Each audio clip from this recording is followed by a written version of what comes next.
नमस्कार दोस्तों EPS 95 pension बढ़ोतरी की एक और वीडियो में मैं आप लोग का स्वागत करता हूं। दोस्तों ईपीएस 95 पेंशन बढ़ोतरी को लेकर सदन में लगातार बहसबाजी चल रही है और लगातार हंगामा हो रहा है। तो दोस्तों चलिए मैं आपको लाइव दिखाता हूं कि क्या कुछ सदन में हुआ। सब कुछ इस वीडियो में आपको लाइव क्लिप के द्वारा दिखाने वाला हूँ, तो वीडियो को बिना स्किप किए लास्ट तक जरूर देखिएगा। और वीडियो अगर अच्छा लगे तो वीडियो को लाइक कीजिएगा, चैनल को सब्सक्राइब कीजिएगा और ज़्यादा शेयर कीजिएगा। तो चलिए सदन में क्या कुछ चल रहा है इस वीडियो क्लिप के माध्यम से देख लेते हैं। आपने मुझे बजट पर बोलने का मौका दिया। 83 मिनट 71 बार थपथपाई गई मेज, 14,417 शब्दों का बजट भाषण, और उस बजट में अपने लिए राहत तलाशती मिडिल क्लास की हैरतज़दा आंखें। सभापति महोदय, मेरे हाथों में जो दस्तावेज है दरअसल ये देश के किसानों, गरीबों, मजदूरों की उम्मीदों का स्मारक है। ऐसा लग रहा है जैसे वित्त मंत्री महोदया ने बजट नहीं तैयार किया है बल्कि प्रधानमंत्री जी की मन की बात का संकलन तैयार किया है।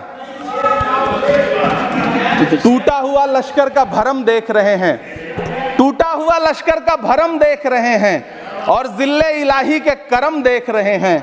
ताकत का नशा अक्ल पे हावी है तुम्हारी, तुम देख ना पाओगे जो हम देख रहे हैं। ये बजट झूठ का पुलिंदा है, ये बजट आपके पिछले साल के बजट का कट कॉपी पेस्ट है। ये बजट हमारे चुनावी घोषणा पत्र की नकल करने की एक बेईमान कोशिश है। लेकिन कहावत है ना कि नकल के लिए भी अकल चाहिए। मेरे हाथ में एक तरफ न्याय पत्र है जो हमारा है और दूसरी तरफ अन्याय पत्र है जो आपका है।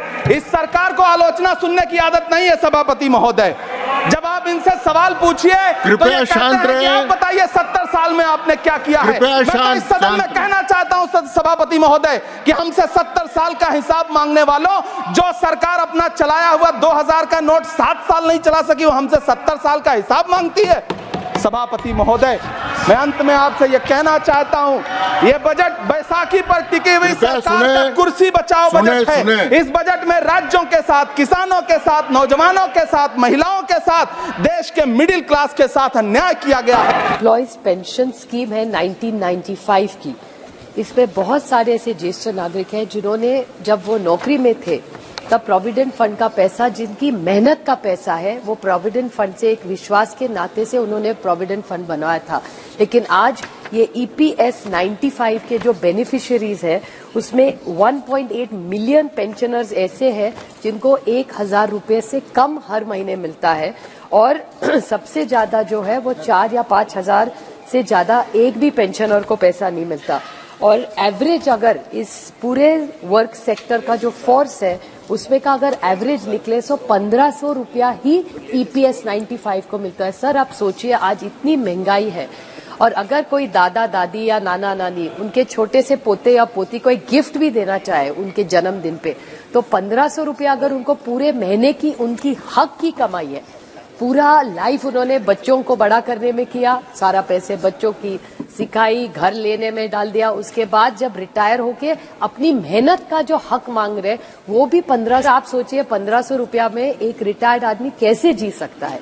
तो ये ईपी 95 की जो स्कीम है, बहुत बार वो आदरणीय प्रधानमंत्री जी, हेमा जी आज यहाँ नहीं है लेकिन हेमा जी खुद इन सबको लेके माननीय प्रधानमंत्री जी को मिलने गई थी और प्रधानमंत्री जी ने उनको गारंटी दी थी कि वो कुछ करेंगे। लेकिन सर आज तक कुछ नहीं हुआ। मैं सरकार से हाथ जोड़ के विनती करती हूँ कि ईपीएस 95 लोगों की छोटी सी मांगे, उनको हक का पैसा है जो सरकार के पास पड़ा हुआ है, उनकी 3 ही मांगे है कि ये पूरा कैलकुलेशन ढंग से करे। जिनकी पेंशन के लिए वो लेबर मिनिस्ट्री से बहुत सालों से बातचीत कर रहे हैं, अपने मुद्दे रख रहे हैं, अपने प्रॉब्लम्स रख रहे हैं। कोई 60 इयर्स हो गया है, कोई 65 हो गया है, कई लाख तो उसमें से जिनका निधन भी हो गया है। ऐसे लोगों ने अपनी अपनी प्रॉब्लम्स बहुत बार इनके पास रखी हुई है, वो सिर्फ अपना हक मांग रहे हैं। आज हम लेबर मिनिस्ट्री के द्वारा कामगारों के लिए बहुत अच्छा बिल लाए हैं। इस बिल को हम सपोर्ट भी करते हैं और सपोर्ट करना भी चाहिए, क्योंकि मजदूरों के वजह से आज देश में जितने भी बड़ी कंपनियां, जितने भी मजदूर काम कर रहे हैं, शायद उनके वजह से बड़े बड़े उद्योग आज मजबूत हो सके। तो मैं आपसे विनती करूंगी अध्यक्ष महोदय, आपके माध्यम से मंत्री महोदय को, जिन पेंशनरों को महीने के 100 से लेके 500 रुपए पेंशन मिलती है, मुझे आप बताइए कि 500 रुपए में, 100 रुपए में, 200 रुपए में, 350 रुपए में उनके दोनों बुजुर्गों का क्या गुजारा हो सकता है?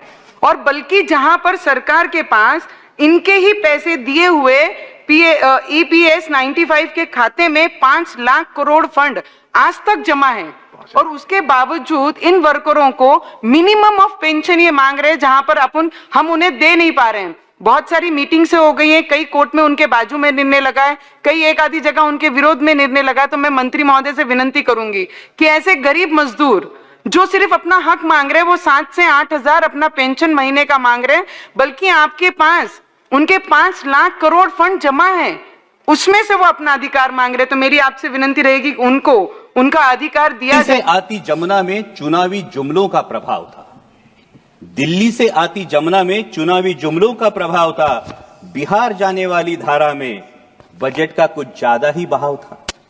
लेकिन लुप्त रही सरस्वती मैया, क्योंकि शायद आज की राजनीति में सद विवेक का थोड़ा सा अभाव था।